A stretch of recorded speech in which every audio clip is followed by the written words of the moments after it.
Vamos a dar inicio a nuestra reunión del día de hoy. Mi nombre es Andrés Cosmas, soy presidente del Comité de Legislación de Impuestos de la Cámara Americana de Comercio e Industrias de Panamá, AmCham, y en compañía de Roberto Arosemena, que actual vicepresidente del comité, queremos darles una cordial bienvenida a nuestra reunión mensual. Bueno, primero agradecerles a todos por su tiempo y permitirnos llegar a ustedes con esta presentación. Esperamos primero que todos ustedes y sus seres queridos se encuentren bien y con salud en esta crisis sanitaria y no perdemos la esperanza de que podamos volver a encontrarnos muy pronto. El día de hoy, en compañía del Comité de Comercio e Inversión, hemos considerado como tema de fondo de nuestra reunión el tema de la firma y comercio electrónico, claves para la digitalización o transformación digital de tu empresa. En este punto le cedo la palabra a Nicole Goldoni del Comité de Comercio e Inversión para que le dé la bienvenida a su comité. Muchas gracias, Andrés. Mi nombre es Nicole Goldoni, soy miembro del Steering Committee del Comité de Comercio e Inversiones de AmCham, que actualmente es liderado por Luis Delgado. En nombre del comité le damos la bienvenida a todas las empresas miembros de la Cámara y en especial a nuestros panelistas invitados del día de hoy, Lía Hernández y David Sucre. La visión del Comité de Comercio e Inversión para este año 2020 está enfocada 100% en temas que promuevan el comercio e incentiven la inversión en base a tres pilares principales que son el comercio electrónico, las iniciativas gubernamentales que incentiven el comercio y todos los temas relacionados a la reactivación económica. Y bueno, en este caso, como bien dijo Andrés, vamos a hablar sobre la firma electrónica que consideramos que tiene un impacto directo en las prácticas comerciales y permitirá la transformación de muchas industrias, especialmente en un momento como el que estamos viviendo ahora, que nos hemos visto en la necesidad de adaptarnos y adecuar nuestros procesos a las nuevas necesidades de nuestros clientes y de nuestras empresas. Así que bueno, nos hemos unido por eso con el Comité de Legislación e Impuestos para presentarles el conversatorio Firma y Comercio Electrónico y de esta forma poder brindarle a los miembros contenido relevante y valioso sobre el manejo y la aplicación de la firma electrónica en todos sus procesos comerciales. Y bueno, le dejo la palabra a Roberto, que creo que va a hacer unos updates legislativos. Sí, antes de pasar allá, muchas gracias, Nicole. Queremos recordar que este tipo de eventos no son posibles sin el apoyo de nuestros patrocinadores Platinum, ¿no? Chevron, 3M, Citi, Delta, Panama Canal Railway Company, KPMG, Ricardo Pérez, AES Panamá y Atlas Bank. Como bien lo mencionaba Nicole, pues antes de llegar al tema de fondo, Roberto Arosemena quisiera repasar algunos temas, algunas leyes que están en discusión en este momento y algunas que ya han sido promulgadas y que nos parece pertinente compartirlas con ustedes. Adelante, Roberto. Buenos días a todos, muchas gracias Andrés, muchas gracias Nicole. Mi nombre es Roberto Arosemena, soy miembro de AmCham y Vice Chair del Comité de Legislación e Impuestos. Como es tradición de nuestro comité, vamos a darles unos avances sobre las iniciativas legislativas que actualmente se encuentran en la Asamblea Nacional. Vamos a iniciar con el proyecto de ley número 358, que establece un nuevo régimen de impuestos sobre la renta para aquellas personas jurídicas y naturales consideradas micro, pequeñas y medianas empresas. Entre los puntos más relevantes se encuentra: se establece una tarifa progresiva de impuestos sobre la renta para las personas jurídicas consideradas MIPYMES, que va desde ingresos desde $11,000 hasta $500,000. Y estas tarifas también van a variar de 7.5% al 22.5%. Actualmente las MIPYMES graban a la tarifa regular del 25%, salvo por la excepción que se le otorga los 2 primeros años después de registrarse en el registro empresarial de AMPYME. Adicionalmente, a estas personas jurídicas consideradas MIPYMES se les estará otorgando una exención del impuesto complementario, que está sujeto a los requisitos establecidos por ley. ¿Qué significa esto? Que las personas jurídicas MIPYMES tienen que cumplir con cuatro requisitos principales. 1, estar inscrito en el registro empresarial de AMPYME. 2, no tener ingresos brutos anuales superiores a los $500,000. 3, no ser un fraccionamiento o formar parte de un grupo económico mayor que supere estos montos.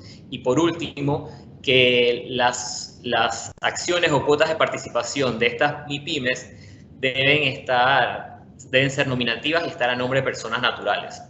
En el caso de las personas naturales MIPYMES, se establecen un rango de ingresos de $11,000 a $500,000, cuyas tarifas van desde el 0% hasta el 22.5%. Adicionalmente, se define el requisito para poder entrar como una persona natural MIPYMES, que vendrían siendo aquellos emprendedores que deben cumplir con 2 requisitos similares a los de las personas jurídicas MIPYMES, que son estar inscritos en el registro empresarial de ANPYME y no superar los $500,000 en ingresos brutos anuales. Como segundo proyecto de ley importante que se está debatiendo actualmente es el proyecto de ley 359, que otorga una amnistía tributaria a razón del COVID-19 y un descuento o conocido como pronto pago por aquellos pagos que se realicen dentro del plazo establecido. El punto importante es que se otorga un descuento del 10% a aquellos contribuyentes que no excedan los 2.5 millones en renta bruta anual, siempre que hagan el pago de los impuestos incurridos entre el 20 de marzo de este año hasta julio de este año, dentro de los 3 meses siguientes a la aprobación de esta ley. Adicionalmente, este descuento de 10% va a aplicar a impuestos sobre la renta, con excepción de aquellas retenciones que se hacen a los trabajadores, al impuesto de aviso operación, al impuesto complementario y al impuesto de inmueble. Aquellas empresas o contribuyentes que han cumplido antes de la entrada de vigencia con este proyecto de ley, se les va a otorgar un crédito y equiparándolo al 10% de descuento que se estaría dando a aquellas personas que cumplan con el pago después del periodo establecido por la ley. Se está dando un beneficio retroactivo a aquellas personas que sí pudieron cumplir con sus obligaciones tributarias. Adicionalmente, estaría condonando los recargos, intereses y multas.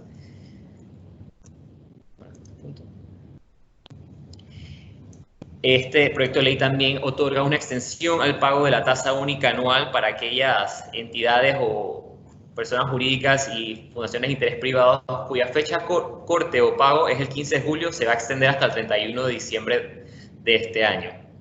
Y adicionalmente, incluye unas nuevas condiciones para arreglos de pago que van desde agosto de este año hasta diciembre. Este arreglo de pago o el convenio que se realice con la Dirección General de Ingresos tendrá como fecha límite para el pago o cumplimiento de este convenio el 30 de abril del 2021. Por último, tenemos el proyecto de ley 360 que modifica la ley de amnistía tributaria, la ley número 99 del 2019, dando un periodo de extensión a aquellos tributos causados y morosos al 29 de febrero de 2020. Es decir, que pueda aplicar o beneficiar de la ley de amnistía tributaria tomando en cuenta este requisito. Adicionalmente, establece que aquellos pagos realizados después de haberme acogido a la amnistía tributaria de la ley 99, realizados posterior al 29 de febrero del 2020 hasta final de año, se estará condonando el 85% de los intereses, recargos y multas generados. Adicionalmente, se otorga la potestad a la Dirección General de Ingresos para prescribir aquellas deudas tributarias al 30 de junio de 2020 previa solicitud del contribuyente. Y por último, otorga un plazo hasta el 31 de diciembre del 2020 para la presentación de aquellos formularios que debieron haberse presentado el 29 de febrero, hasta el 29 de febrero de este año, exonerándolo de las multas correspondientes por la presentación tardía. Adicionalmente a este proyecto de ley, es importante mencionar que hace unos días se aprobó la resolución número 004-2020, emitida por la Agencia Panamá Pacífico. Establece los requisitos y regula la sustancia de las empresas establecidas dentro del área, aquellas principalmente dedicadas a los servicios de administración de empresas, servicios logísticos multimodales, así como servicios de call centers y servicios digitales. Le paso la palabra a Andrés. Ahora, muchas gracias a todos. Que tengan un buen día. Gracias, Roberto. Luis H. Moreno, presidente de la Cámara Americana de Comercio e Industria de Panamá, AmCham, y Lía Patricia Hernández, que es presidenta de IPANDETEC, que es el Instituto Panameño de Derechos y Nuevas Tecnologías firmaron un acuerdo, un convenio de colaboración para crear un vínculo voluntario de trabajo entre las dos organizaciones y lograr intercambios de conocimiento y promover campos de innovación, de tecnología, así como promover temas de ciberseguridad, gobernanza, de Internet, datos y gobierno abierto, transparencia y rendición de cuentas, protección de datos personales y seguridad, conocimiento libre y emprendimiento digital. De ahí, y a partir de la firma de este acuerdo, estamos seguros que vamos a tener muchos más eventos que compartir, así como el del día de hoy, donde ambos expositores forman parte de IPANDETEC. Antes de iniciar, quisiera de repente compartir con ustedes un poquito de la biografía de los expositores. Lía Patricia Hernández Pérez es abogada en Panamá y España, colegiada el ilustre del Colegio de Abogados de Madrid, hizo estudios de máster en Derecho de Nuevas Tecnologías en la Universidad de Bolonia, Italia.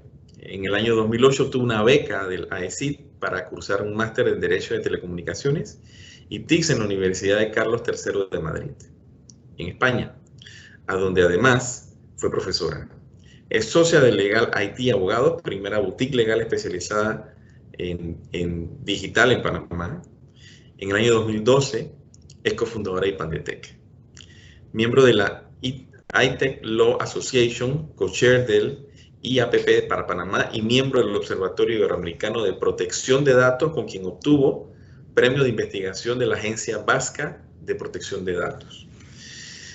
La acompaña David Sucre, que es socio encargado de SAR Documents, una herramienta que tiene la firma Sucre Arias y Reyes para la confección automática de documentos, llámese contratos de arrendamiento, documentos bancarios, entre otros, ¿no? Es socio encargado del Departamento de Derecho Inmobiliario, socio encargado del Derecho Informático y Nuevas Tecnologías. Tiene un Master of Law en Propiedad Intelectual y Tecnología de la Escuela de Leyes John Marshall. Es Magíster en Administración de Empresas de la Universidad de Louisville en Panamá y es licenciado en Derecho de Ciencias Políticas de la Universidad de Santa María la Antigua. Sin más, les cedo la palabra a nuestros expositores. Sin embargo, sí les pido que las preguntas que vayan surgiendo a través de su exposición las vayan colocando en el chat de la presentación de Teams y con gusto las revisamos al final de la exposición. Así que sin más, adelante David y Lía con su exposición.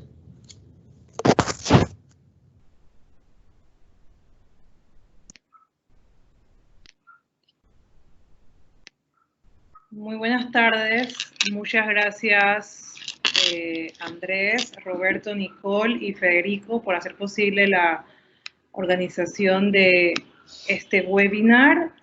Como ya les mencionó Andrés, en el marco de este convenio de colaboración que recién en la pandemia hemos firmado con AmCham, y que no es la primera AmCham de la región centroamericana con la que tenemos un vínculo de trabajo y colaboración desde IPANDETEC. Espero que sea el primero de muchos webinars que podamos compartir con su membresía y con nuestra membresía en temas relacionados con el derecho, la tecnología, la transformación digital de nuestras empresas. Voy a compartir mi pantalla en breve. Y les voy a decir un poco la modalidad en la que vamos a hacer la presentación. La presentación va a ser bastante interactiva, va a ser un conversatorio entre David y mi persona. Vamos a ir hablando un poco acerca de lo que es principalmente las particularidades y las novedades en cuanto al tema de la firma digital en Panamá, la firma electrónica, y de cómo ha emitido desde la autoridad competente en estos temas y desde el órgano ejecutivo una nueva resolución a mediados del mes de marzo que hace obligatorio el uso de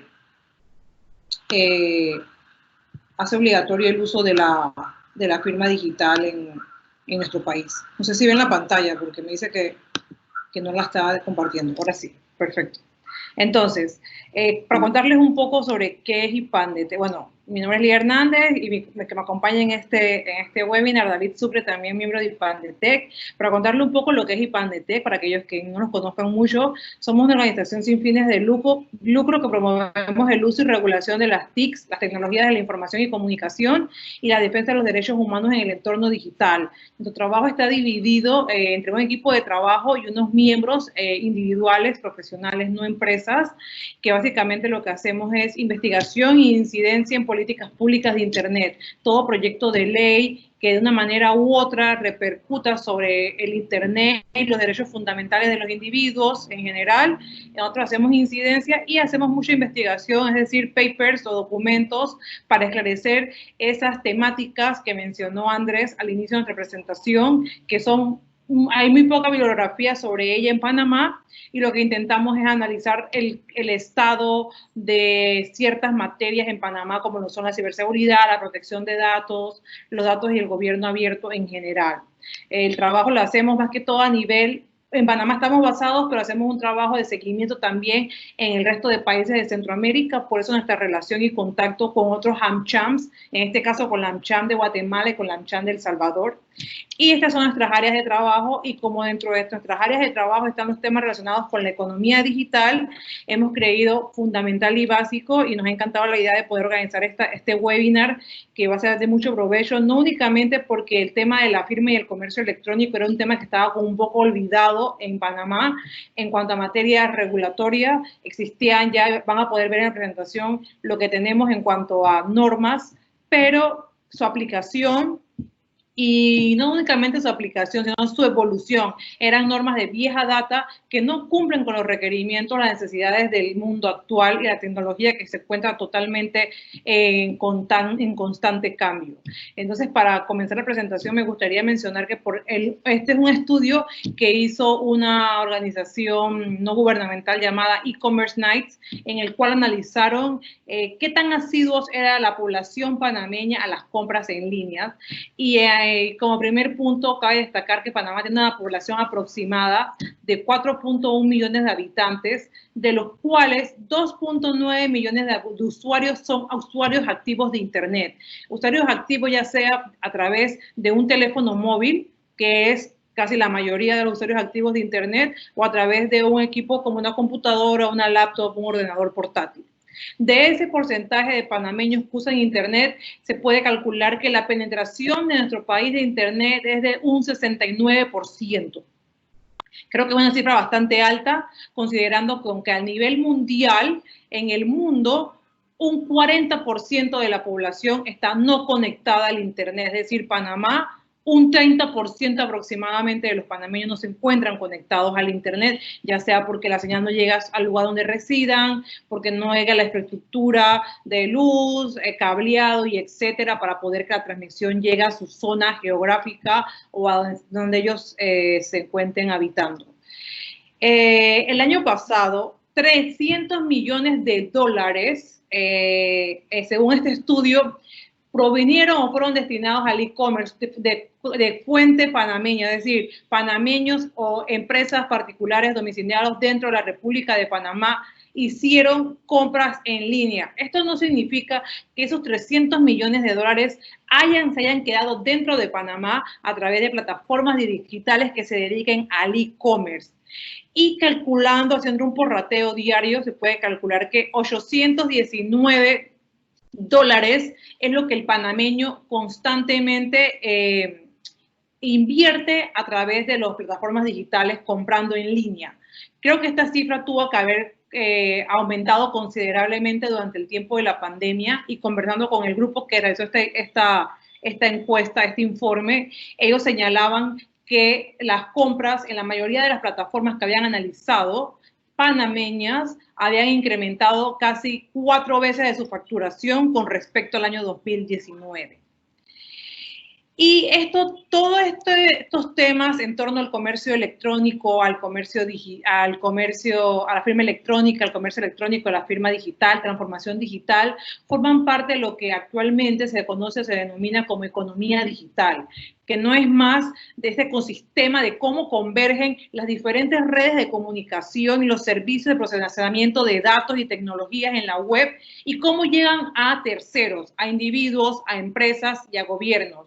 Porque el comercio electrónico lo puede realizar cualquiera, persona dentro de su figura como persona jurídica o como persona física o natural. Incluso el gobierno también está haciendo uso antes y durante y post la pandemia, espero que esto continúe, de plataformas para poder hacer sus procesos mucho más ágiles, rápidos y eficaces a través de pagos en línea. Esta noticia creo que les puede sonar muy conocida a muchos. Esta noticia fue de aproximadamente hace un año atrás, puede ser septiembre, agosto, septiembre o octubre del 2019, cuando recién comenzó la administración del presidente Laurentino Cortizo, que Panamá lanzó y el ministro de Economía, de Comercio e Industrias lanzó esta iniciativa señalando que Panamá iba a tener la primera zona franca digital en América y que iba a contar con una serie de incentivos fiscales y como un punto de atracción para muchas empresas de informática y tecnología en la región que desearan invertir en el país. Nos preguntamos en qué quedó esto, fue motivo de mucha discusión porque las personas señalaban que por qué una zona franca distinta, si ya tenemos incentivos fiscales a nivel de la zona libre de Colón, tenemos incentivos fiscales a nivel de la Ciudad del Saber, de Panamá Pacífico, ¿por qué una zona franca distintas? Y el tema del procesamiento de datos, que lo tocaremos más adelante en cuanto a la materia de protección de datos personales y privacidad en el e-commerce, ¿qué repercusiones traería para el país? Fue un tema que ha quedado en stand-by y que creemos que a lo mejor se puede retomar con esta pandemia, sobre todo viendo la necesidad de que como país debemos de actualizar nuestra normativa, una normativa en materia que promueva la economía digital en Panamá para realmente convertirnos en ese hub de innovación digital para las Américas, que ha sido lema gubernamental por vaya casi 3 administraciones y que no llegamos a concretar, pero que estas regulaciones, que es la que también vamos a hablar en este webinar, no sean regulaciones excesivas y tan restrictivas o garantistas que vayan a bloquear la innovación y vayan a impedir que estas empresas de tecnología internacionales no vengan a Panamá a invertir por considerar que nuestras normas exceden de particularidades que no promueven la innovación en materia tecnológica. Entonces, aquí está un poco lo que tenemos en cuanto a marco normativo y a leyes en materia de comercio electrónico y firma electrónica, y me gustaría comenzar con esta introducción que ya he hecho, este conversatorio con David. David, tú que creo que has sido uno de los primeros abogados, a los que son abogados en este webinar, sé que la mayoría dentro de su despacho o quienes ejercen la profesión de manera liberal, independiente, han corrido al registro público a solicitar su firma electrónica para poder hacer el envío de estas escrituras públicas y documentos de manera telemática, cosa que no muchos hacíamos antes de la pandemia, un poco porque estábamos habituados a mandar el pasante o hacerlo directamente nosotros, pero David, que ha sido uno de los primeros abogados que yo conozco que hace más de 3 o 4 años de estas leyes, si nos podías contar tu opinión en cuanto a cómo crees tú que ha ido el avance normativo desde que en el año 2008 se definen y regulan los que son los documentos electrónicos y la firma electrónica con esta, a mi parecer, mal denominada Ley de Comercio Electrónico, que crea la Dirección de Comercio Electrónico, pero que en realidad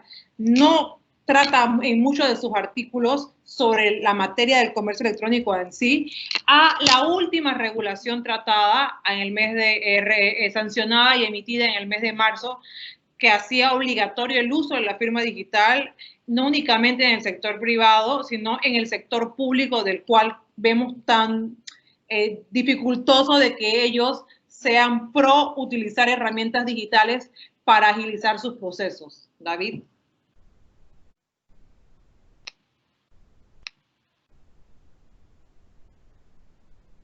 Voy a seguir un poco compartiéndoles mientras David vuelve sobre el marco normativo y la evolución que ha existido en Panamá en los últimos años en materia de firma y comercio electrónico.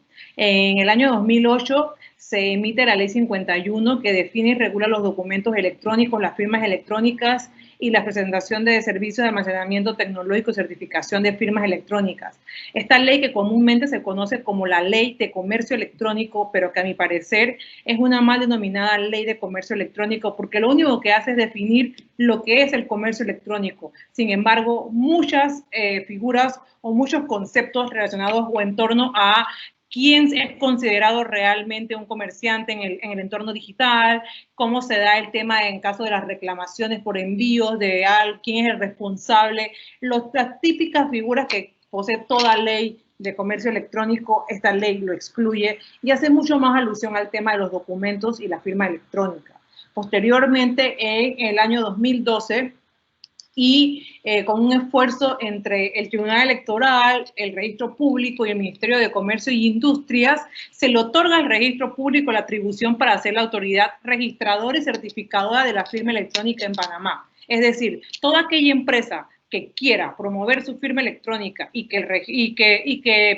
y promoverla dentro de Panamá, tiene que pasar por el registro público para que ellos le den esta cualidad de entidad certificadora, cosa contraria a lo que señalaba la Ley 51, que esta cualidad se la daba, esta función se la daba a la Dirección General de Comercio Electrónico, que se encuentra en el Ministerio de Comercio y Industrias, y la cual creo que a la fecha no presenta ningún tipo de registro al respecto.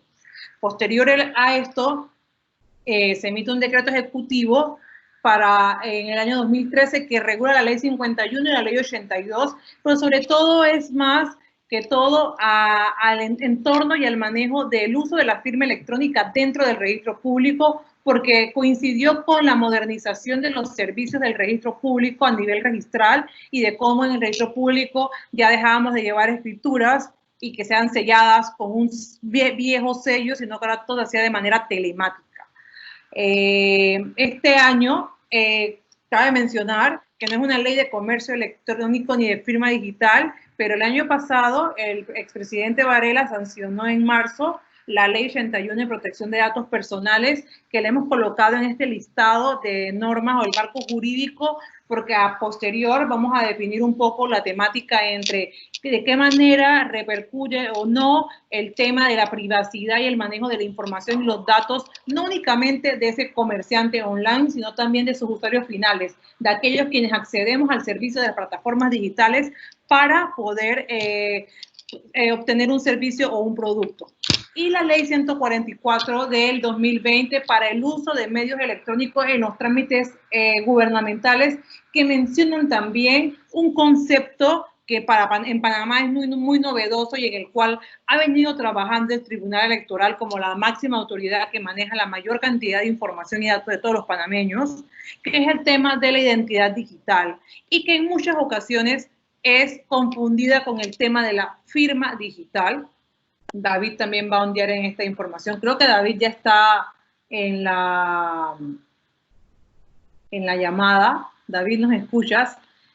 Posterior a ello, este mismo año y a raíz de esta Ley 144 del 2020, tanto la Superintendencia de Valores como la Superintendencia de Bancos han emitido sus propias resoluciones para el manejo y el uso de la firma electrónica dentro de las instituciones financieras y de valores.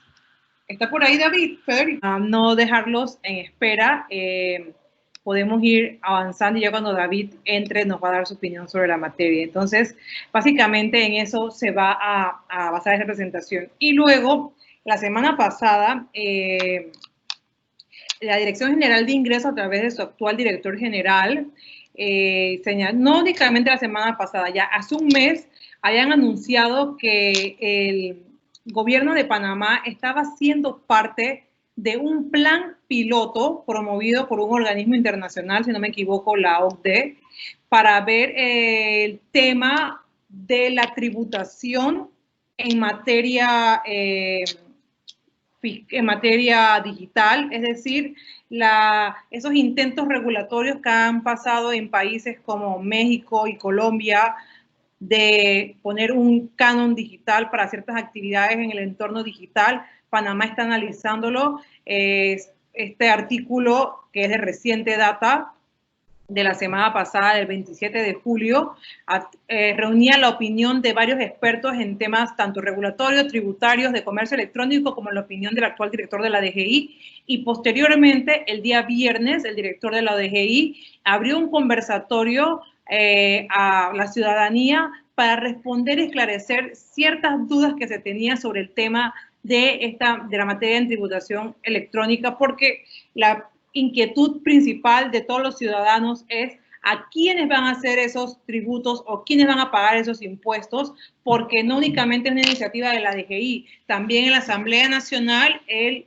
diputado Raúl Pineda presentó el año pasado una iniciativa legislativa para la regulación de las plataformas digitales, en las cuales se incluían distintas plataformas digitales, no únicamente las de plataformas digitales de delivery, también las plataformas digitales de turismo como el Airbnb, la de transporte como Cabify y Uber, y decía que las empresas tenían que pagar impuestos. Sin embargo, las empresas señalan de que estos conductores o estos motoristas de delivery o estas personas que alquilan sus casas a través de plataformas digitales no son parte de la empresa, sino que utilizan la estructura de la empresa para promover este servicio. Entonces, son un poco las temáticas y los temas que están rondando en materia digital, tributaria y de legislación, y que rondan en todo esto en torno a la economía digital, y por lo cual le queríamos hablar. Creo que David... Ok, discúlpame, pero no sé qué pasó con... Tampoco nosotros sabemos qué pasó, pero bueno. Al principio empezaba y todo lo demás, vas a tener que manejar tú la presentación. Estoy en el micrófono del teléfono y yo en el celular. Yo lo único que quería, de todo lo que has dicho, la verdad es que yo no sé si Lía habla mejor que yo y es más guapa que yo, así que no hay problema con esto. Yo lo único que quería decir en la parte de las normas, y si quieres por la presentación, Lía, es en el tema de comercio electrónico, la ley de comercio electrónico que tú mencionabas. A mí lo único que me parece medio gracioso de la ley es que no hay obligación de inscribirse en la dirección de comercio electrónico del Ministerio de Comercio e Industrias, del MISI, lo cual quita todo lo gracioso que puede tener una ley si no vamos a estar midiendo quiénes están dentro del comercio electrónico y todos esos temas, ¿no? En estos días estuve en una reunión con el director, con la Cámara de Comercio e Industria, con la Camarita de Tecnología, y entiendo que están tratando de cambiar la ley para que la gente se tenga que registrar. Pero lo que pasa también es que la norma es un poco vieja, ¿no? Ya hay, sobre todo en esta pandemia, han salido negocios de personas que tal vez no tengan la tecnología suficiente, pero están haciendo algo. Y doy como, por ejemplo, la gente que está vendiendo frutas y vegetales por WhatsApp. O solamente usando Instagram. Ese tipo de cosas, no sé hasta dónde va a llegar la regulación de esos temas. Y para mí más importante que la regulación, porque tal vez como lo decía Lía, para mí más importante es medir. Yo odio que algo sea sobreregulado, pero medir sí me parece que es importante para saber qué tal lo estamos haciendo. Y doy un ejemplo de eso. Cuando empezó esta pandemia, el dueño de Amazon ha multiplicado su fortuna porque estaba muy bien preparado y porque tenía una plataforma excelente para poder estar dentro del negocio de venta online. Pero en Panamá, por ejemplo, hemos visto empresas que trataron de implementarlo en la mitad de la pandemia y tenía una excelente reputación y el no poder haberlo hecho antes de una mejor forma les ha traído dañar un poco su reputación. Y no quiero decir nombres de empresas, pero por ejemplo en comestibles hay una que incluso tiene una aplicación de Click and Go que tú nada más pides y lo recoges allá. Y en estos días mi esposa le tocó ir y demoró 2 horas en que le pusieran, aun cuando ya le habían dicho que ya estaba listo, demoró 2 horas en que le pusieran los paquetes en su carro. Otra que para mí era la mejor experiencia era comprar temas de ferretería y cosas para el hogar e incluso para las mascotas. La experiencia de ir era lo máximo. Para mí una de las mejores experiencias era comprar en vivo. Y cuando trató de pasar a estas plataformas nuevas, le costó mucho y muchas quejas en las redes porque demoraban hasta 2 semanas en entregar.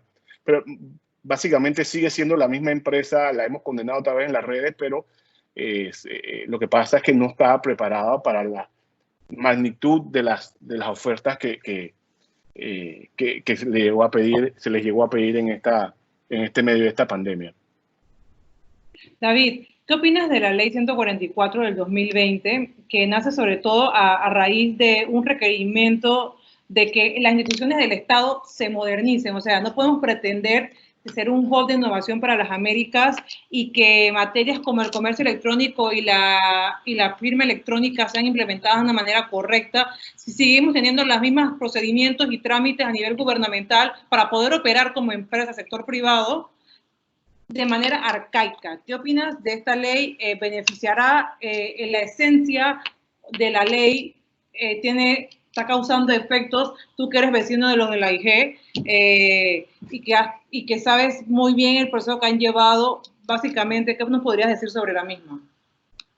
La norma me parece, y nada para que estemos un poco claros y ponerle en contexto, la norma realmente es una modificación de una norma anterior que realmente adoptaba medidas para trámites electrónicos, entre esos los del Estado, ¿no? Regulaba el Panamá Tramita, etcétera. Le han cambiado el portal, o sea, realmente hay un portal nuevo. Pero básicamente para mí lo más importante de esa norma es que ya introduce el término de identidad digital. Y ahora, si quieres, cuando hablemos de firma electrónica, podemos pasar a hablar de identidad digital. Incluso pareciera que en esa norma nada más pone el tema de identidad digital para trámites con el gobierno. A mí me parece que están en el camino correcto.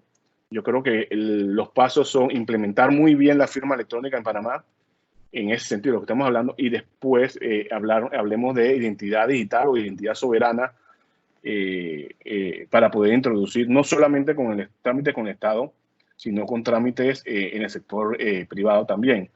Yo me acuerdo hace muchos años, 3, 4 años, haber escrito un artículo sobre la cantidad de vías de diligencia que hay que hacer en Panamá para comprar una propiedad. Y podías llegar a tener que hacer 6 de vías de diligencia en 6 instituciones distintas, ya sea el bienes raíces, la firma de abogados, el banco, si había una fiduciaria de por medio, el notario y las aseguradoras, esto en el contexto de que tomas un préstamo para comprarla. Si ya tienes un tema de identidad digital, yo tengo un e-wallet en mi celular donde yo digo a la aseguradora, yo le quiero compartir estos datos míos, porque ellos tienen que saber que yo estoy enfermo, de lo que sea, tienen que saber cuál es mi cédula, que estoy casado y todo lo demás. A ellos le comparto esto. El banco no le interesa si yo estoy enfermo, si me dio COVID o no me dio COVID, yo le mando estos datos al banco. Y así yo voy repartiendo lo que yo necesito de mis datos. Eso es lo que es identidad digital. Ya pasa, por ejemplo, cuando ustedes se quieren inscribir a un website, le dice, quieres usar los datos que tienes guardados en Facebook, en Google, en Apple, y así es más rápido. Eso es una identidad digital. Lo mismo pasaría, pero con trámites más especializados. Y el tema de soberano es que yo incluso le puedo quitar, ya no necesitas mis datos, ya yo lo quito con mi celular, con una aplicación, yo te quito mis datos porque ya no los necesitas. Ese tipo de cosas es el camino donde tenemos que seguir y entiendo que es el camino que Panamá quiere tomar. Entiendo que la AIG, mis vecinos, están buscando copiar y mejorar lo que tiene Estonia, donde entiendo que lo único que no puedes hacer de forma electrónica ya es divorciarte. Todo lo demás lo puedes hacer con el celular. Entiendo que ese es más o menos el camino que quiere tomar la AIG en Panamá. Muchas gracias, David. Y en cuanto a las resoluciones que han emitido recientemente la Superintendencia de Banco y la Superintendencia de Valores, ¿crees que el uso se hace únicamente con respecto a ellos como institución o involucran de una manera u otra a las organizaciones reguladas por ellos, es decir, a los bancos o entre las casas de valores, etcétera? Bueno, la de valores, voy a empezar por la de valores más fácil. La de valores realmente lo que ellos hicieron es que hay ciertos informes que tiene que presentar la Superintendencia de Valores que tienen que ser notariados. Y yo no sé por qué pusieron por mientras el tema del estado de emergencia, puedes hacerlo con firma electrónica calificada, y ahora veremos la diferencia entre la firma electrónica simple y la calificada. Y me parece que no debían poner nada más por el tema de emergencia. Yo creo que vamos para adelante y con fe y usemos firma electrónica, que es mucho más fácil y más eficiente y más barato que el Uber, y a dejar ir primero donde el notario que me firme esto para después llevárselo a la superintendencia. Yo creo que deberíamos ir y ya tomar la idea de poder presentar firma electrónica, ese tipo de documentos. Incluso me hubiese gustado que no pusieran la calificada, que actualmente es esta que tengo yo un carnet aquí, que solamente por mí ahora mismo la está entregando el registro público. Y ahora veremos la diferencia. Ahora, si quieres pasar más adelante, lo vemos. Pero puede haber más certificadores en Panamá, lo que pasa es que todavía no se ha inscrito ningún otro. La de bancos me gusta más, porque la de bancos, sin limitar la de valores, no es que me estoy metiendo y decir que metieron la pata, no, yo creo que tomaron en un momento rápido, tomaron la iniciativa, eso es muy bueno. La de bancos sí establece que ellos van a empezar a usar firma electrónica para recibir todos los documentos que hay que enviarle a la institución, van a aceptar firma electrónica calificada, y que ahí sí hay un pequeño error, porque la calificada se usa para 3 cosas: para los documentos que requieren ser notariados, para declaraciones juradas y para las que refrenda o emite un funcionario público. Y lo que yo presento allá, si quiero presentar una solicitud, realmente no es que requiere que sea calificada. Pero bueno, ellos pidieron que fuera calificada, y además ya están diciendo, ¿sabes qué? Vamos a aprovechar, y toda la institución, todo lo que vamos a hacer nosotros, vamos a cogernos al uso de firma electrónica. Todo lo que vamos a emitir lo vamos a usar con firma electrónica, y todo lo que hagamos con otras instituciones y recibamos del sector privado que tenga que presentarnos, vamos a aceptar la firma electrónica calificada. Si me preguntas a mí, por ley no necesitabas hacer tanto eso, porque ya la ley permite todo eso, pero bueno, como decía mi socio Ernesto Arias, dice que se pusieron los tirantes y la correa, hicieron doble protección y bueno, lo hicieron. Me pareció un buen camino, vamos para allá. Peor es que no le aceptemos la firma electrónica, vamos a ponerlo así. Ok, eso en cuanto a la superintendencia de bancos, la superintendencia de valores y al tema en las instituciones gubernamentales, pero creo que será fundamental también entrar un poco a definir, les mencioné un poco el tema de las compras en línea y los intentos regulatorios que tenía la DGI para las compras en línea, que era un poco un tema que está ahorita en el tintero y que la gente tiene un poco de desconfianza sobre lo mismo. Pero creo que es súper importante que nos definas como el tipo de firmas que existen. La gente suele llamar firma digital, firma electrónica. Firma digital es yo tener en una imagen en PNG mi firma y poder adjuntarla en las notas para enviar todo ahora digital, porque ahora no estamos saliendo a la calle. O firma digital puede ser usar estas herramientas como DocuSign, EasySign, que mencionas tú aquí, WhatSign. Entonces, esa definición para que nos quede claro los distintos tipos de firmas que actualmente regula la ley panameña. Si pasas los slides hasta una que dice clases de firma electrónica, te lo agradecería. Aquí estoy. Clases de firma electrónica, entonces, aquí estoy. Mira, entonces estoy tan mal que en mi pantalla todavía veo la que dice marco normativo. Pero bueno, si la tienes ahí, yo lo que voy a hacer es que la voy a abrir en mi pantalla también acá, y entonces yo sigo la presentación por acá. Está viendo la de marco normativo, Lía. Sí. Ok, entonces no estoy loco. Esa es la que yo veía. Oye, nos está traicionando Teams. Cualquier cosa me avisas y la presento yo. Listo, ahora sí. Ahora sí. Ya, David, ahora sí. Bueno, en Panamá hay 2 tipos de firma electrónica, la simple y la calificada. Ambas más o menos son los mismos, o sea, ambas son un método tecnológico para identificar a una persona e identificar que firmó un documento electrónico.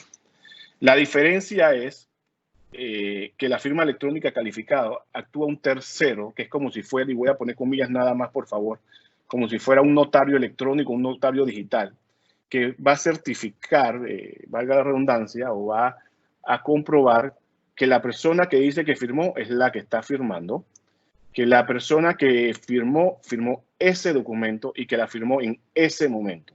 Con esto evitamos algo que se llama el repudio, que lo vemos, también lo vamos a ver un poquito más adelante.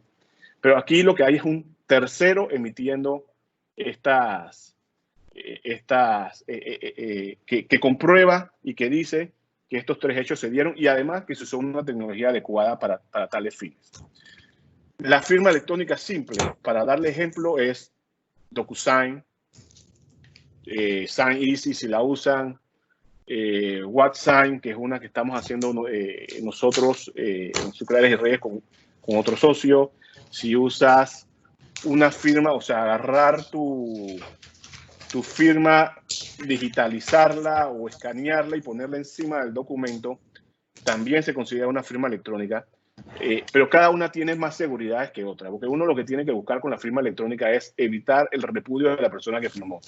Que yo no pueda decir, ya hay tres tipos de repudio, que yo no pueda decir que yo no firmé ese documento. Y ahora pongo ejemplos. Por ejemplo, si usé mi firma digitalizada, yo puedo decir, no, esa fue mi secretaria que le sacó una fotocopia, un cheque y sacó la firma mía y la puso encima del documento. Eso, cero seguridad, es muy repudiable. Además, yo tengo que comprobar, o el otro repudio que hay es, yo firmé ese documento, yo firmé, pero no firmé ese documento. O se modificó el documento y eso no es lo que yo había firmado. Y el último repudio es, yo firmé ese documento, es ese documento que yo firmé, pero no lo firmé en ese momento, lo firmé 3 días después, por ejemplo, y que eso puede llegar a mover los intereses, por ejemplo, o el término de cuándo acaba el contrato. Entonces, este tipo de cosas uno tiene que evitarla. Este repudio, si se hace con la firma electrónica calificada, que vuelvo, repito, que es esta que está aquí, que emite el registro público ahora mismo, nada más, se entiende que no existe repudio, se entiende que ya todo eso se solucionó porque hay un tercero, y vuelvo a llamarle el notario electrónico, y comillas, porque así no lo llama la ley ni nada por el estilo, sino el certificador, que está inscrito en la dirección de firma electrónica del registro público y que comprueba que todo eso no es repudiable. Esas son las clases de firma electrónica que hay. La firma electrónica en Panamá, la ley la autoriza, le da la misma validez que a un documento físico. Igual el original, después de que tú puedas volver a mostrarlo, se entiende que es igual un documento digitalizado, es un documento válido y tiene la misma fuerza legal que un documento físico. De esto ya incluso existe un fallo de la Sala Cuarta de la Corte Suprema de Justicia. Realmente ahí el fallo se trata de un arbitraje en el cual la persona que perdió, en un caso inmobiliario, que la persona que perdió lo llevó a la Sala Cuarta diciendo que el árbitro nunca debió admitir el documento electrónico, el cual al final el juez, el magistrado resuelve, o la Corte resuelve, perdón, que los documentos electrónicos son válidos en Panamá, que tienen la misma fuerza legal que un documento físico, que el juez tiene la sana crítica de aceptarlo o no aceptarlo, o pedir más o pedir menos para prever si la persona realmente es la que firmó, salvo que sea firma electrónica calificada, que no fue en este caso, y por tanto el documento era válido. Para mí un fallo importante, no el último, pero... Perdón. Creo que alguien tiene el micrófono abierto por allá. Perdón. Pero en fin, esas son las clases de firma electrónica que hay LIA. Para mí muy importante. Y si quieres, a un momento me dejas compartir a mí la pantalla para poder mostrarles los diferentes niveles de protección o de validez que tiene cada uno de estos documentos, e incluso para que vean cómo se puede firmar un documento electrónico con firma electrónica calificada. A eso iba, David, a eso iba a preguntarte, y a raíz de el caso que has mencionado, de que ya existe un fallo, que creo que es súper importante que haya este tipo de precedentes en materia de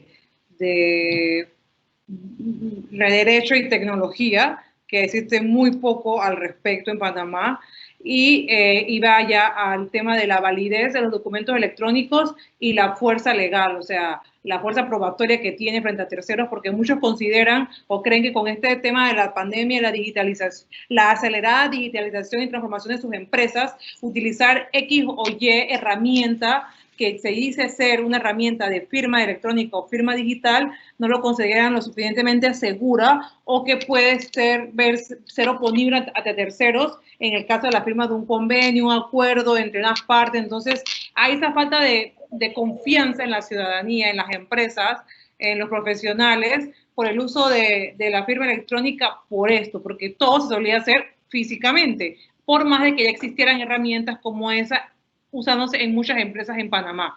¿Qué puedes hablar en cuanto a la validez de estos documentos y la fuerza probatoria, más allá de lo que ya has explicado sobre el caso que de esta sentencia de la Corte Suprema de Justicia?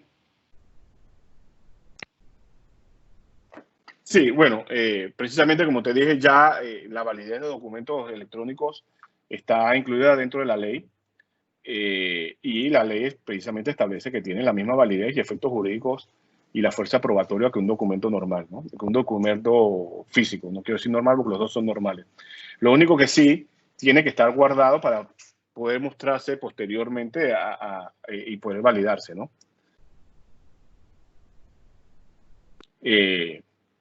Yo no sé si hay una... Hacer la prueba para que la gente vea cómo se utiliza la firma electrónica calificada del registro público para aquellos que no saben cómo se utiliza y lo que haces. Déjame hacer la prueba rapidito y después nada más me pones una... Ahí hay una...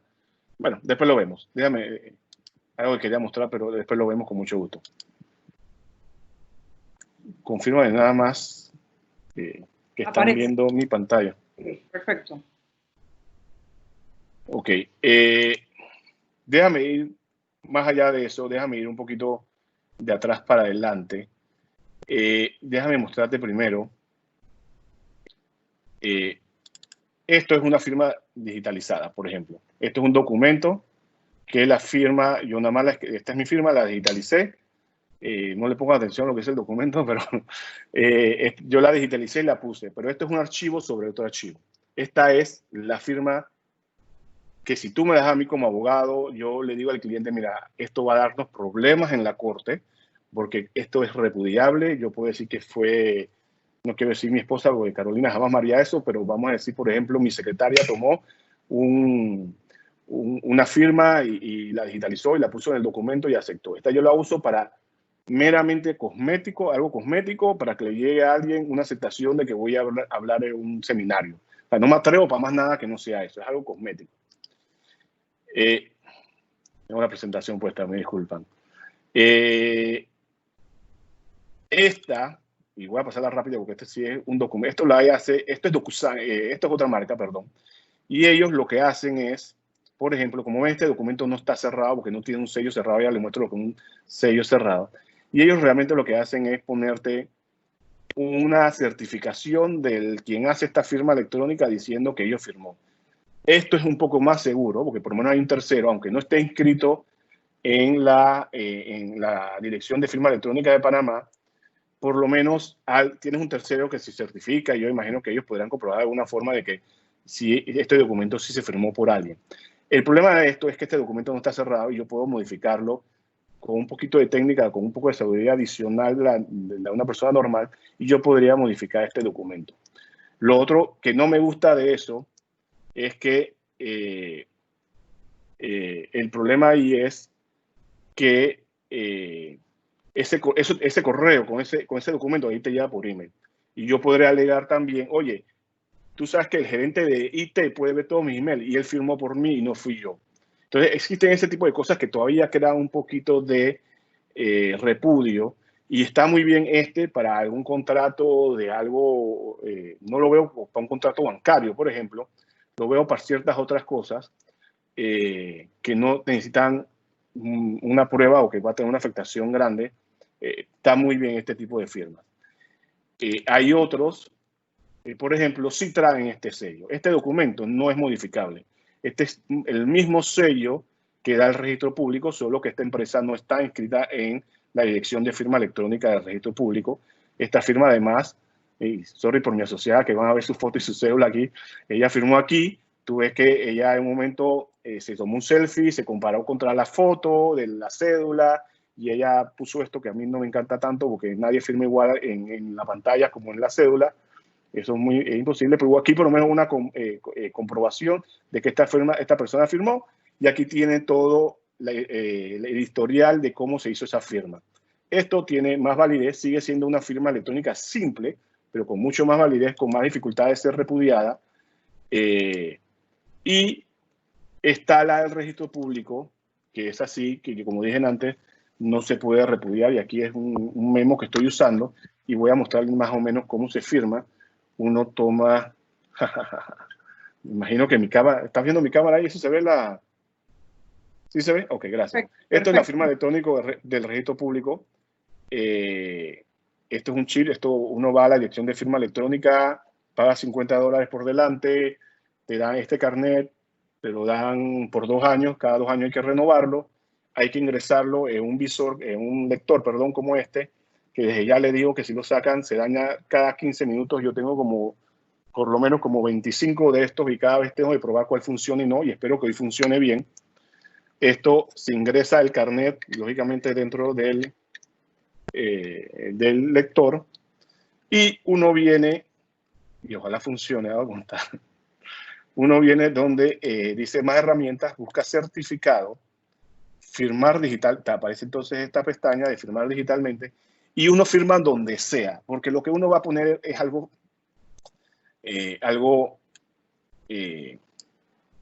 estético, porque realmente lo que importa es el sello que él realmente da. Uno pone su clave, lo cual lógicamente no se las voy a decir. Uno bloquea el documento. Y perdón, la puse mal además. Tenía las mayúsculas abiertas. Ahora sí. Y grabas el documento. Y ustedes verán que aparece de una vez este sellado y de una vez el certificado. Esto significa que esto es cosmético, aunque si uno lo abre, sale quién firmó, los datos de esa persona y te dice que el documento no ha sido modificado. Si uno abre acá el panel, ya uno ve más información, uno ve cuándo lo firmó. Esto es lo que le llaman un timestamp, un sellado de tiempo, no es modificable. Y te sale todos los datos de la persona que firmó si uno va entrando a estas pestañas. Esto sí es una firma electrónica calificada porque esta firma que es el registro público mismo, por ley, es un certificador. Tiene el mismo sello de la que vimos en antes, solo que la que vimos en antes no se considera firma electrónica calificada porque esa WhatsApp todavía no está inscrito como certificador en el registro público. Y aquí la propaganda corta, lógicamente, eso va a pasar, ¿no? Pero bueno, dicho eso, yo creo que te paso nuevamente la tutela porque a ti. Creo Ahora que eres ya... tú la que tienes el micrófono. No, mi micrófono sí sirve, mi micrófono sí sirve. Creo que ya hemos hablado sobre el tema de la firma electrónica, los tipos de firma electrónica, súper importante. Nos has mencionado ese caso de la Corte en el cual se reconoce a los documentos firmados electrónicamente como con validez de ley y el tema de la fuerza probatoria. ¿Qué se requiere para firmar una firma electrónica que tenga valor? No sé si quieres ahondar en este tema y hacer una comparación con los pasos que has hecho en cada uno de esas firmas electrónicas que has hecho, desde el momento en que has metido la tarjeta en el aparatito hasta el momento de que ha salido tu nombre como firmado por David Sucre en el documento. Bueno, vuelvo y repito, y voy un poquito para atrás. Cuidado que la pregunta se hizo antes de la demostración, pero voy para atrás. La primera que les mostré era una firma digitalizada, una firma escaneada, tiene validez, solo que no es una firma electrónica calificada, sino que se entiende que es simple.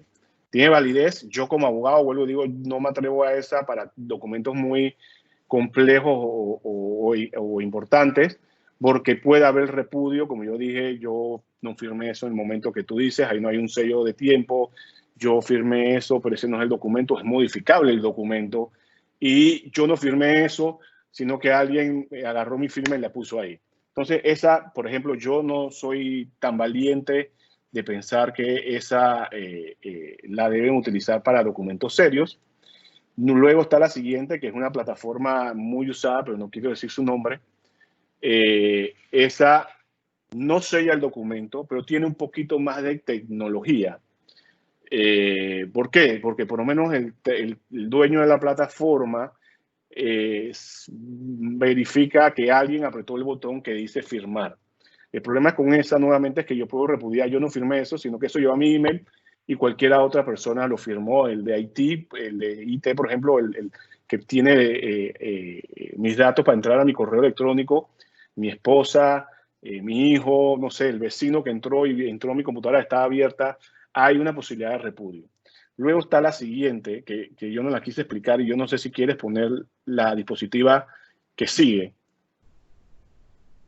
con unas cosas verdes, para más explicarle qué proceso tenía esa firma electrónica. Y no te preocupes, no voy a hacer propaganda tampoco. Ok, ahí como ven hay 4 pasos. El primer paso es que cuando le llega el correo a la persona, él le toma una foto a su ID y lo identifica. Con eso te vas a identificar. ¿Por qué? Porque con inteligencia artificial el sistema está verificando que lo que estás tomando es o un pasaporte o un ID. El siguiente paso es, uno se toma un selfie y igual con inteligencia artificial, él verifica que la foto que está en el ID o en el pasaporte es la misma persona que se acaba de tomar la foto. El tercer paso, que es realmente la firma, el sistema te da 6 números, 3 primeros y 3 después. Esos números la persona no los conoce porque salen de algo que se llama el hash del documento, que es como si fuera la cédula del documento, que es un algoritmo que le da una numeración al documento y además le da le da el sello de tiempo, sale el sello de tiempo porque parte de los números salen del momento en que está firmando la persona. En ese momento es un video que tú estás diciendo los números que tú no te sabías, que te dio el sistema, y además sigue haciendo reconocimiento facial de las 2 fotos anteriores. Y lo último está esto, que es la firma en el pad, que bueno, eso es solamente parte de algo cosmético, como dije yo. A mí se me olvidó decirles porque no tenía el ejemplo, pero cuando ustedes hacen una transferencia en su banca en línea y le da un token, eso también es un tipo de firma electrónica. Que estábamos hablando, que además tiene el sellado del documento, el documento sale sellado y tiene el tiempo de cuando se firmó, es más difícil repudiar, porque incluso estamos hablando de fotos, videos, todo esto se guarda en un blockchain y es mucho más difícil de repudiar. Esto es mucho más seguro que las 2 anteriores, pero sigue sin ser una firma calificada, pero es válida, salvo para 3 documentos, porque recuerden que hay 3 documentos que solamente se pueden firmar con firma electrónica calificada, que son los notariales, los que se tienen que notariar, los que refrenda un funcionario público o emite funcionario público y los que se consideran una declaración jurada. Y el otro, que es precisamente la firma calificada, que es la que vimos que firmamos con el carnet esa es la más segura de todas, porque la ley le reconoce que con esa tú puedes hasta asesinar, porque todos los documentos los puedes firmar con ella. Entonces, esta es la más importante de todas, con lo que podrías hacer todo ahora mismo. Lo que pasa es que esta firma tiene un problema, que no es escalable. Esta firma está en un carnet que tienes que ir a buscar en el registro público y es muy difícil que los clientes de un banco, por ejemplo, vayan y obtengan esta firma electrónica calificada para ir a firmar un préstamo. Eso yo no creo que vaya a pasar. Y lo otro es que cada vez estamos firmando más en nuestros celulares o viendo los documentos en los celulares y no en la computadora. Y como esto necesita un visor, la que usamos ahora en Panamá, eso no significa, eso no va a lograr que sea masificable. Hay unos países que la tienen en la cédula. Es un poquito más masificable, pero tampoco han podido lograr que la gente lo utilice por el tema de que no la puedes usar en el celular o porque no educaron a las personas de cómo se usa la firma electrónica calificada que viene de la cédula. Súper, David. No sé, Federico, cómo estemos de tiempo, porque todavía nos falta la parte del comercio electrónico, la privacidad y la firma electrónica, o si alguien tiene alguna pregunta sobre esta parte para luego pasar a la parte esta que es mucho más breve.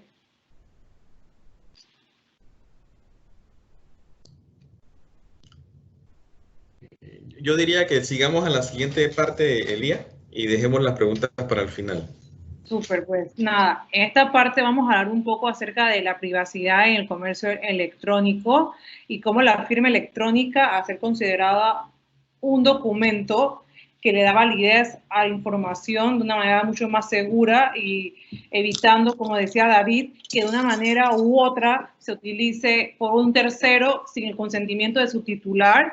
Es fundamental. Como saben, Panamá tiene una ley, que es la ley 81 del 2019 de protección de datos personales, que va a entrar en aplicación a partir del mes de abril del año 2021. Está en espera de reglamentación por parte de la autoridad competente, que es la ANTAI, y todavía quedan muchos puntos como por esclarecer en cuanto a las leyes. Sin embargo, creo que la mayoría de las empresas se encuentran a un cierto punto en incertidumbre por saber qué va a pasar, o por otro lado se encuentran bastante como optimistas porque muchas están amparadas o protegidas por las diferentes certificaciones o incluso las multinacionales de Europa por las reglas del GDPR a nivel europeo. Porque se preguntarán por qué es súper importante la privacidad en el comercio electrónico, y es súper importante desde el punto de vista de la cantidad de los datos que damos al momento de navegar en el Internet y todas las visitas que hacemos a ese tipo diferente de páginas web y ese tipo de plataformas digitales en las cuales le damos información nuestra, ya sea porque las metemos de cero dándonos de alta en un perfil o porque la migramos o de las cuentas que tenemos en Apple, en Facebook, en Google, utilizamos el correo electrónico con toda esa info que ya le hemos dado a esa otra plataforma digital. Entonces, este es un poco el marco normativo en cuanto a la protección de datos para el e-commerce y la firma digital. La ley 51 del 22 de julio del 2008, que habla sobre la firma electrónica y regula el comercio electrónico en Panamá, tiene en su artículo 86 la obligación de no utilizar información de usuarios sin autorización. Esto se traduce en un principio básico y un derecho que tiene el titular de todos datos. Llamémosle de manera correcta titular del dato. Yo, por ejemplo, soy titular de 606977, mi número de placa. Ese es un dato con el cual a mí se me puede identificar, porque mi número de placa está alineado a mi seguro de daños contra terceros, está a mi número de cédula al momento de ponérseme una multa o incluso a mi número de carnet de conducir. Entonces, el dato personal es todo dato que te identifica. Y la mayoría de nuestros datos son utilizados por unos y por otros sin nuestro consentimiento. Y es por eso la importancia que al momento de tener una plataforma de comercio electrónico se deje muy en claro lo que hacemos, el límite y la finalidad de qué es lo que hacemos con la información que nuestros usuarios, nuestros clientes dejan en esa plataforma.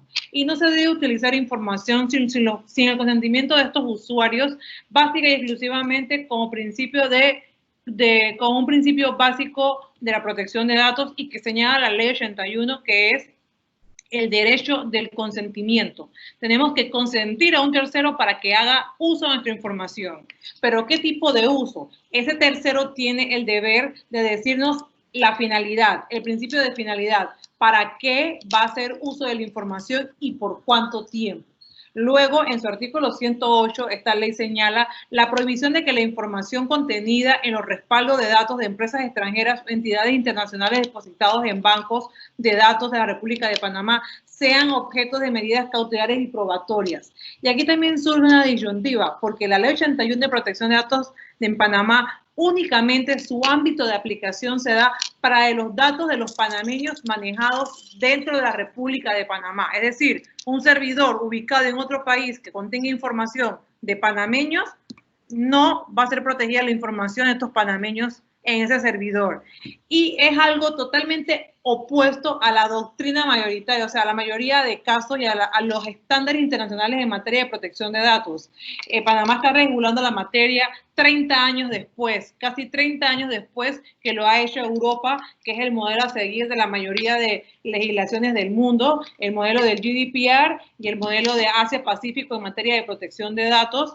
Y este modelo del GDPR, o Reglamento General de Protección de Datos de la Unión Europea, señala como principio básico y fundamental el tema de la extraterritorialidad de los datos. Yo me imagino que alguno de ustedes que esté conectado en este webinar, si es algún directivo, algún empleado, alguna empresa multinacional ubicada en Panamá, pero que su sede o casa matriz se encuentre en uno de los 28 Estados miembros de la Unión Europea, tienen que tener el debido cuidado con el manejo de esos datos en Panamá, como lo tendrían fuera de Panamá, porque la protección es a nivel global. Más adelante se habla sobre el tema de la revelación indebida de la información y cómo esta información debe ser protegida con medios o medidas de seguridad idóneas para protección a nivel tecnológico. Esta ley data del año 2008. Estamos 12 años después, en el 2020, y estamos en espera de una reglamentación. La mayoría de las empresas se amparan en estas certificaciones ISO, de seguridad de la información, e invierten mucho dinero en infraestructura y en herramientas tecnológicas para la protección de su información. Pero este tipo de medida de implementación debe ir también acorde al tipo de datos que toda empresa maneje, porque no todas las plataformas digitales ofrecen el mismo tipo de servicio. Y, por ejemplo, pueden haber una plataforma digital que vende zapatos por internet y lo que te pida sea tu nombre, el lugar donde te envíen zapatos y tu número de talla. Pero el número de talla de una persona no es un dato de carácter personal, a no ser que esté enlazado con otro dato, porque hay miles de personas que pueden calzar 41 en un zapato. Pero hay otros sitios web que, por ejemplo, tienen información o venden medicamentos, vitaminas. Ahora con el tema del COVID, que todo el mundo tomamos todo el cóctel de vitaminas para tener el sistema inmune lo más protegido posible. Y en ese tipo de páginas web que venden vitaminas, piden una cierta información sobre la persona que las compra. Y esa información se puede vincular con un dato de tipo médico o de tipo de salud. Entonces, es ahí el deber de cuidado que tiene que tener las plataformas digitales al momento de pedir información que de una manera u otra puede ser utilizada para terceros fines, para terceras personas. Y datos de tipo de salud son datos considerados datos de carácter sensible. Por lo tanto, debe haber medidas de seguridad mucho más fuertes sobre ese tipo de datos. Y esto en cuanto al tema de la protección de datos. También me pareció muy curioso y importante mencionar cuál es el contexto que tenemos. Panamá creo que es el país de América Latina y el Caribe que tiene más TLC firmados con países tanto a nivel de América Latina como con conglomerados de países, llámese la Unión Europea, llámese EFTA, y los artículos o los capítulos de estos TLC que hablan sobre el tema del comercio electrónico y sobre el tema de la protección de datos es muy vaga. Por ejemplo, tenemos un tratado, un TLC con Panamá y México, y en el cual mencionan y señalan el tema del comercio electrónico y la protección de la información dentro de esta actividad comercial. Luego tenemos un TLC con Estados Unidos de América, como saben, y aquellos que se dedican al tema de propiedad industrial intelectual, tuvimos que modificar la ley que existía, que era la ley, si no me equivoco, 25 de derecho de autor, no creo que no era 25, por una ley 64 del 2012 para poder cumplir con lo que el TLC de Panamá y Estados Unidos establecía en la materia. Pero ¿qué estamos haciendo nosotros como país y en qué momento estamos haciendo un tipo de incidencia? Y creo que esta parte de los convenios y los tratados internacionales en materia de protección de datos, comercio electrónico y economía digital, me parece súper interesante mencionarlo, sobre todo en un gremio como AmCham, el cual hace mucha incidencia en el tema de políticas públicas a nivel de comercio, de inversión, de impuestos y de legislación, y que sería interesante tocar de qué manera estos convenios o estos TLC que firmamos con otras regiones del mundo, con otros países del mundo, Panamá, qué tanto cumple con adaptar su legislación a las necesidades, y ver cómo países como la Unión Europea, con quien tenemos un convenio, o ver países como Canadá, México y Estados Unidos, que ya regulan en materia la protección de datos y el e-commerce. Panamá está años luz con ellos, pero somos socios colaboradores en materia comercial. Entonces, David, tú que también tocas el tema y de la protección de datos y las normas en materia de protección de datos, si quieres ahondar algún tipo de información, algún tipo de dato relacionado a la importancia de no copiar y pegar los términos y condiciones, políticas de privacidad, políticas de cookies o avisos legales de unas páginas web y adaptarlas a mi página web o mi plataforma web digital, porque cada negocio, cada sector, cada comercio tiene políticas de contratación diferentes y que las rige de manera distintas. Y no podemos copiar las políticas de contratación de una fintech con la política de contratación de un Uber o de una página que se dedica a vender artículos para bebés o para mascotas, por ejemplo. Si quieres decir algo, David, o si no, paso la palabra con Andrés y Federico para el tema de las preguntas. No, hombre, yo sí quiero nada más hacer un resumito de lo que ya has dicho muy bien. Lo primero, esta ley entra a regir el 29 de marzo del 2021. Es lunes, no lo busquen, yo ya lo busqué, es lunes del próximo año, en marzo, final de mes.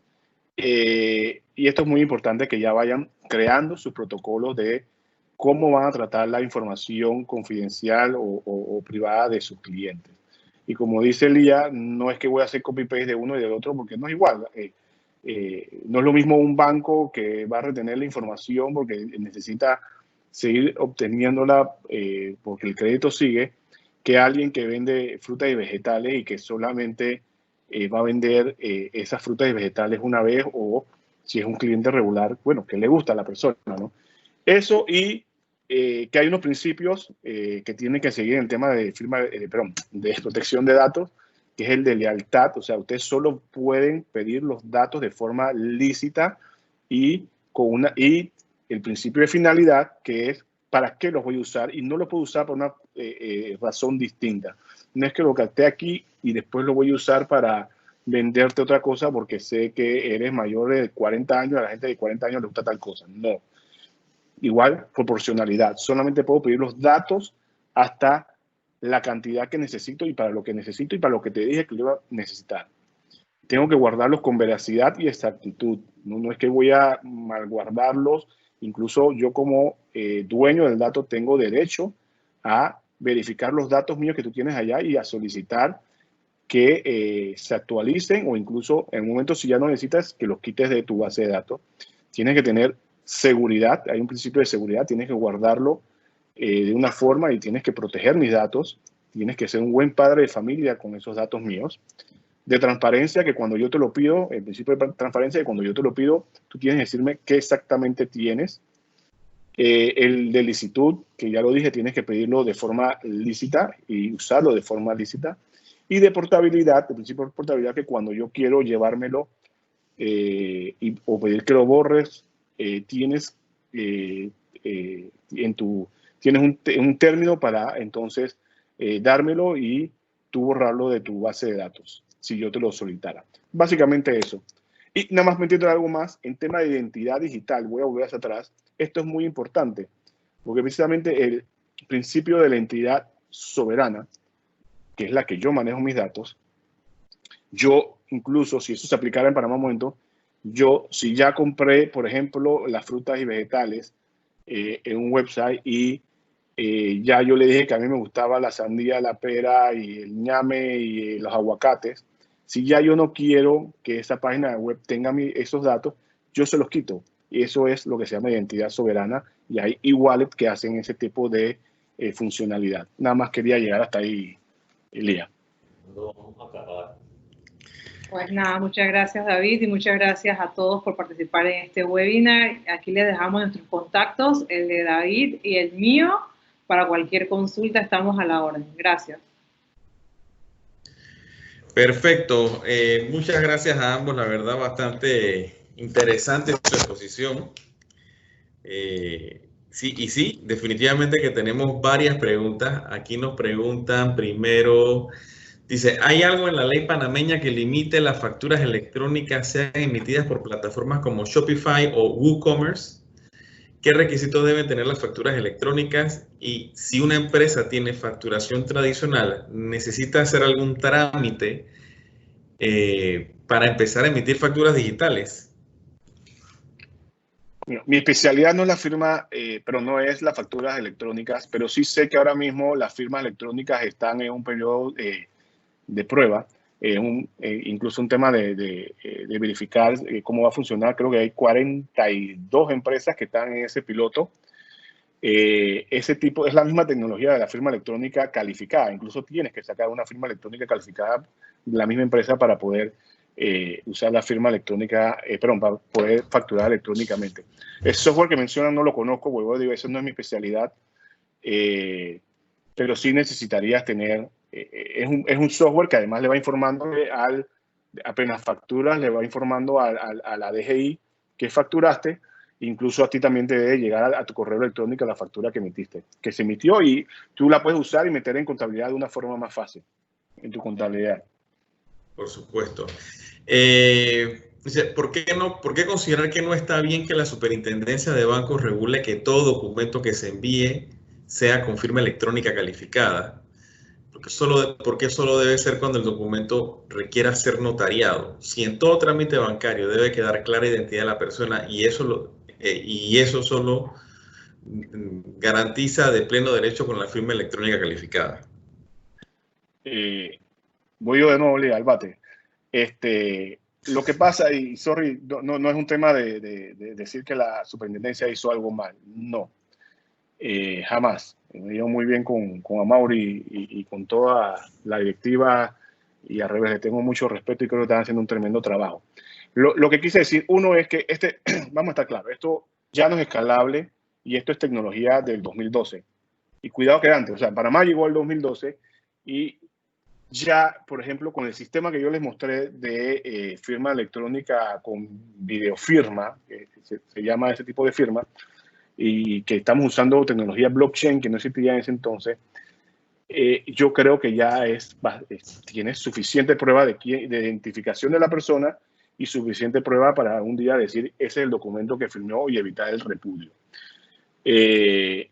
La ley establece que la firma electrónica calificada son 3 documentos, son los únicos que tienes que hacer nada más con ellos. O sea, tú puedes con la firma electrónica firmar todos los documentos que tú quieras, la calificada.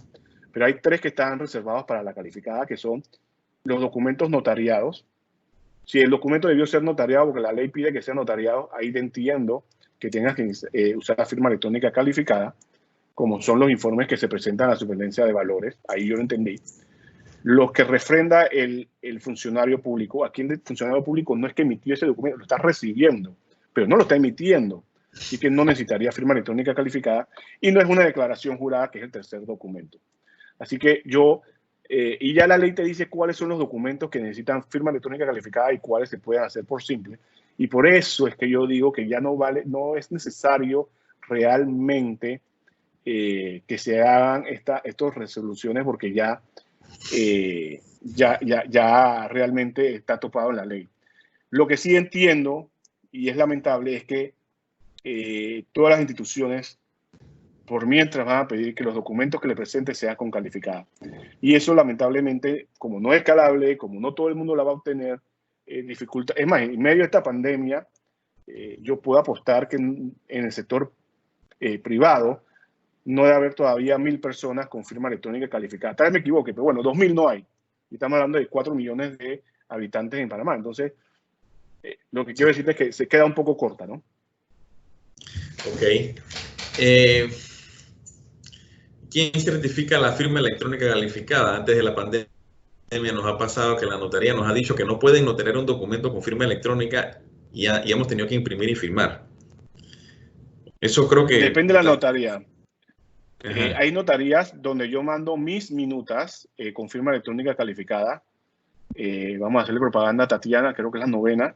Ella acepta las minutas firmadas por la persona. O sea, lo que pasa es que si hay 2 personas y es una minuta que firman las 2, por ejemplo, los 2 tendrían que firmar con firma electrónica calificada. Ahora, el problema es que cuando hagas el protocolo... Sí, esa es la pregunta. Cuando tú vas a notariar el documento, ¿qué le entregas al notario para decir, oye, yo firmé este documento? Porque, por ejemplo, cuando tú vas al notario, tú le llevas la cédula y le llevas el documento que firmaste para que él te certifique que firmaste, que la firma es la que está ahí, ¿no? En este caso, ¿tú qué haces? O sea, cuando llegas el documento firmado, ¿qué dice el notario? ¿Qué te pide? Yo tengo un dicho que dice, firma electrónica mata notario, blockchain mata registro público físico. Lamentablemente eso no va a pasar en Panamá, pero en un mundo ideal, en el mundo de David Sucre, que le encanta la tecnología y que sí cree en este tipo de cosas, este fuera un mundo ideal. Eso no va a pasar. Y yo creo que lo que tenemos que involucrar es al notario dentro del flujo de trabajo para que esto funcione bien. Y te doy un ejemplo. Si un banco ahora mismo le quiere hacer un préstamo a Andrés Cosmas, hay que hacer el documento físico, lo firma el banco y lo firma Andrés Cosmas. Ese es el protocolo. Ese protocolo se lleva físicamente, firmado físico, a la notaría. Qué lástima. Ok, la notaria lo tiene que cerrar físicamente. Esto es lo que pasa hoy en día. Y luego, todo eso que ya se firmó, que la notaria cerró la escritura, la gente llama el cierre, es la escritura pública. Cuando llega al abogado, realmente al abogado o al abogado del banco o al abogado de la firma que ayuda al banco, él es el que lo digitaliza con todos los paisajes y documentos que tiene que ingresar a la escritura y es el que la sube al registro público para ingresarla. Y es como si yo estuviera certificando al notario, porque yo soy la última firma, pero realmente lo que estoy haciendo es que estoy certificando que yo soy el que estoy subiendo la escritura. Ojalá algún día podamos cerrar el círculo y cuando empezó este gobierno yo les mandé unas fórmulas ahí para tratar de hacer esto porque me interesa mucho cerrar este círculo. Pero por mientras, lo único que puedes hacer con el notario es mandarle una minuta o hacer una minuta de cancelación que después se incluirá en el protocolo firmada con firma electrónica calificada. El protocolo vas a tener que firmarlo físicamente, es la parte mala. Ok. Aquí hay un punto interesante que también nos comenta otro colega y dice, bueno, ¿qué opinión le merece el uso del token físico versus el token en la nube en cuanto al contexto de seguridad y su vulnerabilidad? Me imagino que estamos hablando de estos tokens para el tema de los bancos y demás, ¿no? Yo en lo personal también diría un poco el tema de que practicidad, yo todo lo que sea menos, cargar con menos cosas posibles, mejor, porque son cosas que menos se te extravían. Ya la gente deja el celular, imagínate dejar el token en la llave o qué sé yo. Y el tema de la seguridad y la vulnerabilidad también depende de la entidad bancaria y de lo que inviertan en tecnología. Creo que las entidades bancarias en Panamá invierten bastante en temas de seguridad de la información y se asesoran con empresas top a nivel internacional en temas de seguridad para la banca. Entonces, también como Centro Bancario Internacional Panamá no ha sido como víctima de algún escándalo como ha podido ser otras partes del mundo en materia logística o de puertos, porque algún ransomware o malware ha atacado a un banco importantísimo en el Centro Bancario Internacional como Panamá. O sea que yo creo que en ese sentido estamos bastante bien, bastante avanzados y eso es una de las áreas de servicios en que Panamá más prioridad se les ha puesto. Entonces, es mi opinión. Okay. Yo concuerdo, es un tema de practicidad nada más. La seguridad es más o menos la misma, salvo que el token se te puede perder, o el celular también al final del día. Pero es prácticamente lo mismo. El token es un número que cada minuto va variando, que es el que va a usar.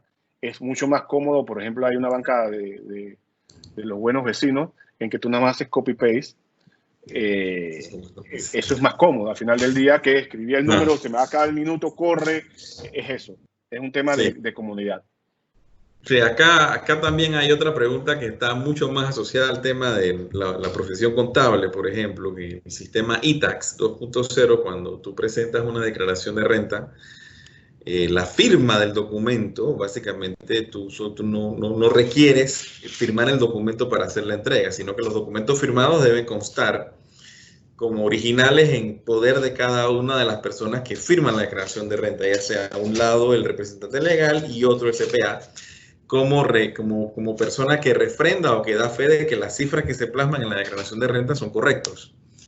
Y hemos visto muchos casos donde hay contadores que dicen, oye, yo no firmé esta declaración de renta, pero simplemente como los datos del CPA quedan a simple vista, cualquiera puede copiarlos y al año siguiente utilizarlos. Igual hay casos donde también representantes legales dicen, yo no firmé esa declaración de renta, Y claro, en ambas partes tenemos este problema, ¿no? Pareciera que la Dirección General de Ingresos debe ir alineada a utilizar la firma electrónica calificada. No obstante, no sé hasta dónde la Dirección General de Ingresos ha evaluado el uso de la firma electrónica de este nivel para que los contadores puedan firmar las declaraciones de renta utilizando el medio de firma electrónica, ¿no? Así que creo que cae muy bien el comentario. No sé si ustedes tienen alguna idea de cuál sería más o menos hacia dónde deberían ir las autoridades en este tema, ¿no? Porque, como me dice, o sea, hay ahorita muy pocos notarios que ven esto, muy pocas instituciones públicas lo están aceptando, y pensamos que incluso a nivel de trámites de derecho también deberían ir hacia esa dirección, ¿no? Mira, yo puedo decir una Realmente, bueno, perdón, dale, no, dama primero, por favor. Gracias, muy amable. Muy buen comentario, Javier, creo que hizo la pregunta. Y bueno, yo nunca he estado dentro en la DGI, siempre he estado de cara para afuera en la DGI, pero esas cosas son cosas que cualquiera se imagina que pueden suceder. Me extraña que una institución como la DGI y como el Registro Público, que han sido pioneros en invertir en tecnología y en comprar sistemas e implementar cosas, aún sigan pasando estas cosas. Y creo que es el momento, porque es absurdísimo que en la DGI, para cambiar el correo electrónico, tengas que ir con una nota a hacer fila por horas para que te cambien el correo electrónico cuando te llegue el NID. Son cosas también de practicidad y que espero que con la pandemia esas cosas se mantengan en el tiempo y cuando volvamos a la normalidad, no a la nueva normalidad, sigan existiendo estas buenas prácticas que hemos implementado, como la reducción de pagisalvos, la de filas, enviar un registro marcario, por ejemplo, en el MISI por correo electrónico, un montón de cosas que toda la vida hemos podido hacer por correo electrónico, se están haciendo ahora y de manera correcta y nada malo ha pasado. Entonces, es una cuestión de cambiar la mentalidad a lo interno de la institución para poder ganarse la confianza de los externos que somos nosotros como usuarios. Sí, total. David. Lo mismo, es un tema de ir cambiando. Mira, te lo voy a poner al revés. Es que no solamente es el gobierno, porque es bien fácil echarle la culpa al gobierno. La firma electrónica calificada del registro público existe desde hace 3, 4 años, si mal no me equivoco, desde cuando estaba Fisher Alfaro de director del registro público. Nadie sacaba la bendita firma electrónica calificada para hacer trámites, ya sea porque tal vez la institución no hizo la propaganda. Yo te digo la verdad, cuando me tocaba ir, yo veía la propaganda puesta y nadie la sacaba. Llegó la pandemia y todo el mundo apurado a sacar firma electrónica calificada. Entonces, también nosotros como particulares tenemos que tocar nuestro mea culpa y decir, hey, ven acá, vamos a ponernos modernos, ¿no? Si este país quiere prosperar, tenemos que ser eficientes. Y esto es parte de la eficiencia. Esto es parte de lo que quiere un extranjero cuando invierte en Panamá, que sea un país fácil, eficiente y seguro. Ojo, porque la tecnología además trae seguridad. Ejemplo, el cambio del registro público de su plataforma. Ya tú no ves que la gente cambia la información del certificado público, emiten el certificado y vuelven a poner la información original. Eso ya no pasa porque está la firma electrónica calificada que dice quién cambió esa información. Entonces, esto también nos da seguridad y eficiencia. Volvemos por ese camino, es el que tenemos que tomar. Sí, ok. Creo que ya estamos como que sobre la hora. Voy a abordar una última pregunta más. Bueno, Alfredo también pregunta si en adición a la ley 81 de protección de datos se está gestionando alguna ley que completa en materia de ciberseguridad respecto a la responsabilidad de las empresas ante los ciberataques o data leaks, ¿no? Esto es cada día más común de lo que uno se imagina. Y dice, y otro tipo de información sensitiva que proteja a las empresas y los datos de sus clientes, usuarios, empleados ante eventos y su manera de divulgación. Yo no sé si en Panamá existe algún tipo de ley que nos proteja a nosotros en caso de que alguien realice un ciberataque y robe datos de una empresa. Voy a responder esta pregunta yo, David, para que tú respondas la última, que está más alineada a lo que tú has explicado. Y bueno, con la Ley de Protección de Datos está por reglamentarse. Básicamente la ley contempla muchos aspectos muy básicos sobre los principios generales de la protección de datos. Panamá cuenta actualmente con una Estrategia Nacional de Ciberseguridad que fue aprobada como Ley de la República en el año 2013 a raíz de que nos suscribimos al convenio de ciberseguridad y cibercrimen denominado Convenio de Budapest. Pero esta ley, Budapest nunca está implementada, se ha adaptado a la ley panameña. Y la Estrategia Nacional de Ciberseguridad panameña tampoco nunca se ha implementado, está ahí en papel. Y bueno, desde IPANDETEC tenemos próximamente un proyecto que es para hacer incidencia tanto con el Ministerio Público como con el CECIR, que es el Centro de Incidencia para la Seguridad Informática, que está bajo la Autoridad de Innovación Gubernamental, AIG, porque ellos son los encargados de estos temas y ha quedado ahí en la agenda. Y como saben, con el teletrabajo, la telemedicina y la teleeducación, los casos de ataques cibernéticos y vulneraciones a la seguridad de la información de todos, a la mayoría de las personas alrededor del mundo, han aumentado. Y creo que ya es momento de poner en agenda y adaptar este tipo de información en Panamá, porque ya han habido casos de leaks de data a nivel de la Caja de Seguro Social y otras entidades del Estado que en la pasada administración han sido escándalos y no se está haciendo nada para cambiar esa situación. O sea, están las leyes ahí, ley muerta. 7 años después no adaptamos el Código Penal ni el Código de Procedimiento Penal en la materia correspondiente a los cibercrímenes. Solo hay 4 tipos penales en el Código Penal panameño sobre temas relacionados con cibercrimen, que es bastante poco. Yo ahí rapidito nada más, me acuerdo, Carlos Sucre, cuando yo era pelado, mi papá me decía, ser abogado es una de las profesiones más fáciles porque ser bueno es ser bueno y ser malo es ser malo. Uno sabe exactamente lo que está haciendo. Dicho eso, robar es malo al final del día y hay normas contra el robo. Que lo hayas hecho de alguna forma, con una forma distinta a través de tecnología es otra cosa. Y yo sí creo, como dice Elías, que debemos ir a... Nuestras normas tienen que modernizarse con nosotros, porque vamos a vivir con la tecnología y debemos ir poco a poco modernizando esas normas. Tal vez existe la norma general y debemos hacerla específica. Eso sí es cierto, muy cierto. Pero que no se crea que porque robaste una base de datos y la difundiste, eso no es un delito. Es un delito al final del día. Pero hay que fortalecer las normas. Totalmente de acuerdo en ese sentido con Lía.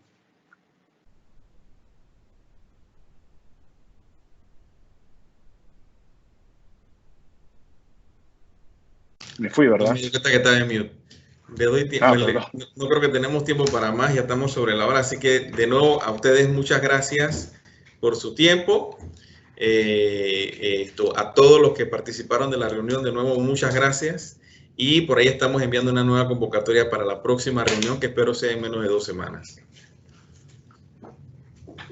De nuevo, muchas gracias por la invitación. A nuestros patrocinadores Platinum, que hacen posible que este evento llegue a nosotros, a 3M, KPMG, Ricardo Pérez, Atlas Bank, Delta, Citi, Panama Canal Railway, Atlas Bank, AEG Panamá y Chevron. Así que bueno, muchísimas gracias a todos y nos ponemos en contacto para una próxima reunión. Buen fin de semana. Hello.